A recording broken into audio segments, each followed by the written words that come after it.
Okay, part 3, the Abomination of Abortion. We're on to lie number 4.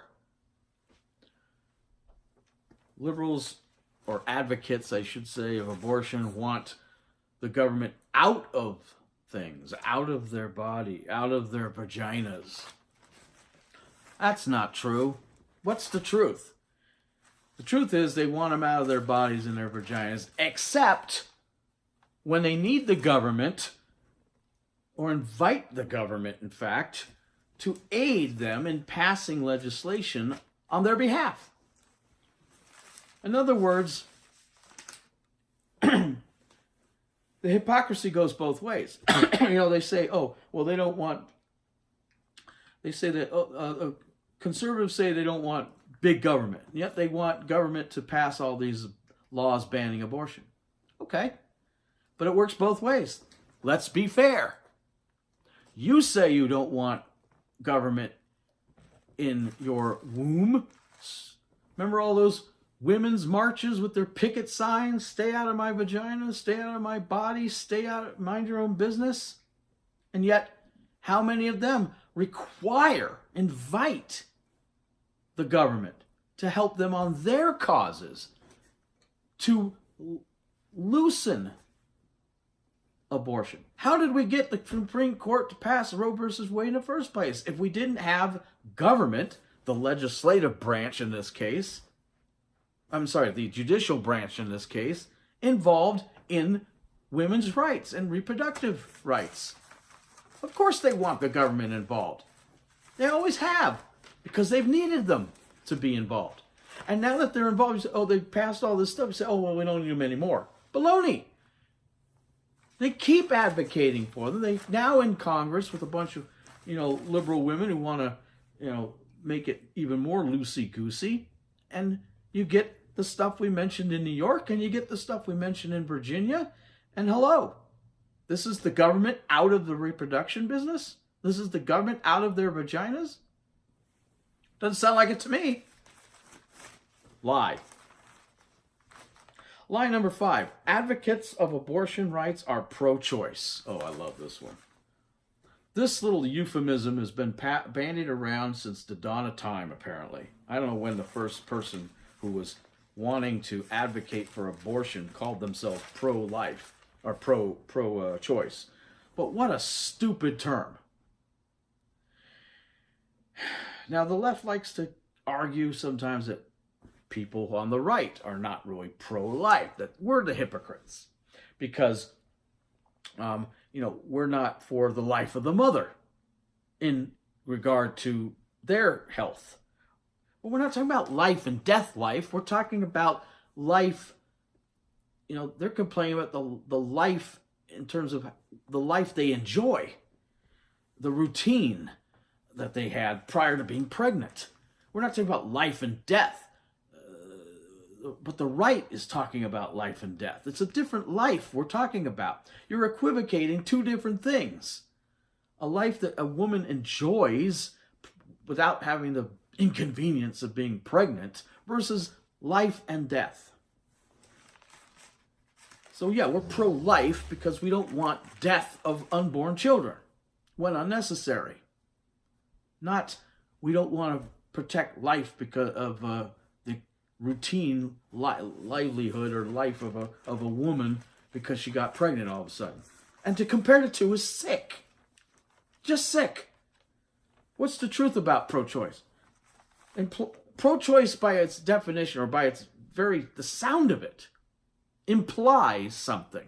It implies that either an all of the above approach to abortion or a totally agnostic approach to abortion is what they're advocating, and neither is true. What do I mean by this? An all of the above approach, meaning that a pro-choicer is equally passionate about all choices a woman would have. Abortion, adoption, abstention, contraception. But they're not. They're out of their freaking minds about having abortions and they kind of talk sometimes about the other stuff. That's not an all-of-above approach. That's not pro-choice. And they don't have an agnostic approach about it either. They don't have a I don't care about it approach, a whatever will be approach either. They are passionately pro-abortion, most of them. They only hide behind a pro-choice label to make it sound like they're reasonable. But you tell me what's reasonable about birthday abortions. You tell me about what's reasonable about the tricks they play on teenagers at Planned Parenthood to get them to have abortions. You tell me about what's reasonable about having a decision as whether you're going to let a child who's already born live or not after it's out of the womb. There is no reason involved here. Pro-choice is a euphemism. It's pro-abortion. Period. If they were really pro-choice, they would be equally passionate for the alternatives. But they don't push for chastity. They don't push for abstention. They don't push for adoption. They are pro-abortion. Sometimes they don't even push for contraception. They don't push for this stuff. They don't hardly even mention it. That's the truth. Lie number 6. Parental notification laws are adhered to. Right. Now, one might say that the parental notification laws, which is a strictening or making more strict, that word is, of abortion, violates the law because of the violation of supremacy law.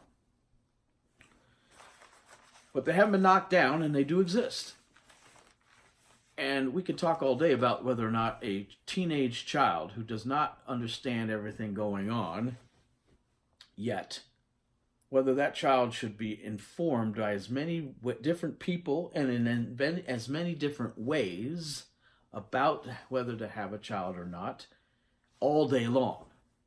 But if you think that a child should only hear from a counselor, so-called, at Planned Parenthood and nobody else, you're part of the problem, not part of the solution. That's all I'm going to say about that. But Planned Parenthood has been found to routinely violate this by finding loopholes, disregarding the law altogether. They've even been caught asking teenagers what would happen if their parents found out about their pregnancy. Asking them, teens are 10 times more likely to commit suicide after an abortion. They don't mention that, of course. They don't talk about that. But parents can be taught to look for the warning signs if they knew an abortion occurred. But if they're kept out of the loop, they wouldn't know to look for the warning signs. And that 10 times more chance of a child committing suicide following her abortion, would be left unchecked. So now you're not just killing a child, a baby in the womb. Now you're killing, or you are opening up the possibility of the teenager herself of a higher risk of suicide because of the mental anguish of having done what they did.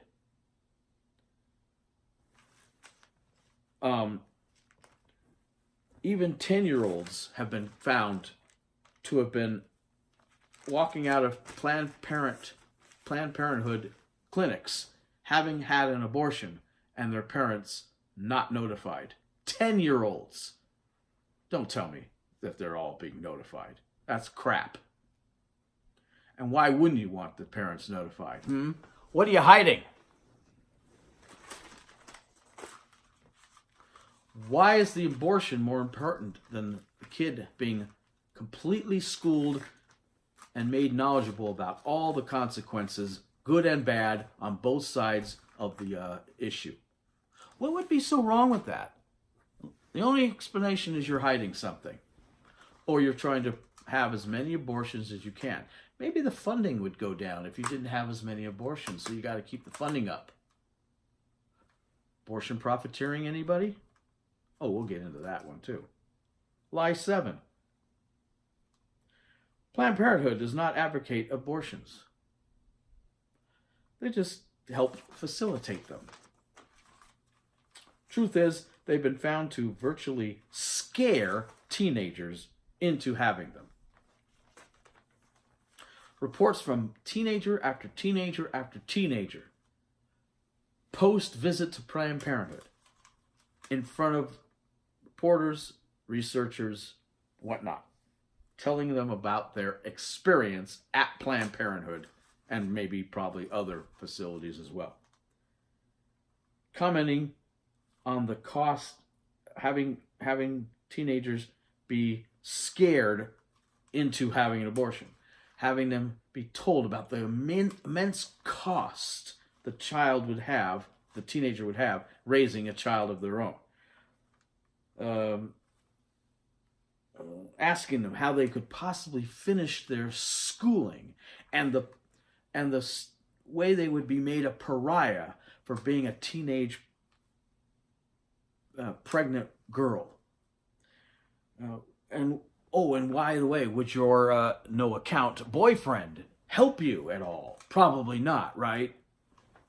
Telling them Planned Parenthood, however, riding in on its white horse, as liberals love to do, can help them. They can even help them with the costs. Playing on emotion and fear. This is documented, folks. This is not me just guessing. You can look it up. Lie number 8. Abortion is for health and women's rights, not for profit. As I said, we're going to talk about profiteering. Truth of the matter is, for example, in 2015, a Planned Parenthood executive was videotaped joking about selling baby organs so he could buy a Lamborghini. According to the Center for Medical Progress, Planned Parenthood does not deny that aborted fetal parts are harvested and at Planned Parenthood clinics, or at Planned Parenthood clinics, and money is exchanged in connection with those harvests. They don't deny it. In a market where the demand must surely exceed the supply, the profits must be enormous and too big for people to pass by. The carrot is huge. The stick apparently doesn't exist. If not for profit, why do so many clinics cut corners in safety, in hiring low-wage staff workers, etc., etc.? What are they cutting corners of if they're not for profit? Give me a break. Lie number 9. A human fetus is not a person. Okay, well, we touched on this when we started out. Let's get into this a little more. Conception creates a unique organism, as we said, has human DNA, and it comes from human parents. That is the definition of a human being. Many doctors, many doctors, this is like climate change. Oh, they say, all the scientists agree. No, lots of scientists disagree with man-made climate change, or even climate change as it's being described by the left. And it's the same with abortion. It's the same with this issue of abortion. Many doctors and professors admit human life begins at conception. This was not even a question not long ago. It's only come into question to serve political ends. So whenever it's brought into question, you have to question the motivation. You have to, or you're doing everyone a disservice. Historically, other organisms have been called non-persons too, by the way. Jews during the Holocaust and black slaves as a result of the Dred Scott decision by Democrats, by the way, which said they were property and not people. Both of these were by the left. Fascists, who were left-wingers and got all their ideas about eugenics, like killing Jews, from the left, and Democrats on the left who passed the Dred Scott decision that said that blacks were property. So, by deciding that these people were non-persons, they decided that they also, therefore, did not have human rights. They're not entitled to them. And here we are again, doing it with the unborn. It's just a pattern, folks. This is not a unique thing. Abortion is not that unique in terms of the mindset the liberals have. They have historically liked to assign non-personage and derive certain organisms, people, out of their human rights. They do it all the time. Inside the womb or outside the womb. Lie number 10, abortion is needed to prevent overpopulation. Oh, this is a beaut. The truth is, the current birth rate is about 1.9 per childbearing mother. Well below the so-called replacement rate, which means that for every person that dies, a person is born. That is 2.1 plus or minus per childbearing mother. So we're not at that rate. And that birth rate of 1.9 is lower in many other Western countries, in Europe and Australia, places like that. It's actually quite a bit lower than 1.9, 1.4, 1.3, like that. It's not even close to the replacement rate. Ruth Bader Ginsburg, back in 2009, was even once had to clarify her remarks after seeming to support or even sympathize with the idea that at the time of Roe versus Wade, overpopulation of certain classes and races was a consideration. Yeah, she had to backtrack on that one. We'll get into lie number 11, which is about Roe versus Wade's constitutionality, in the next part. Part 4. See you then.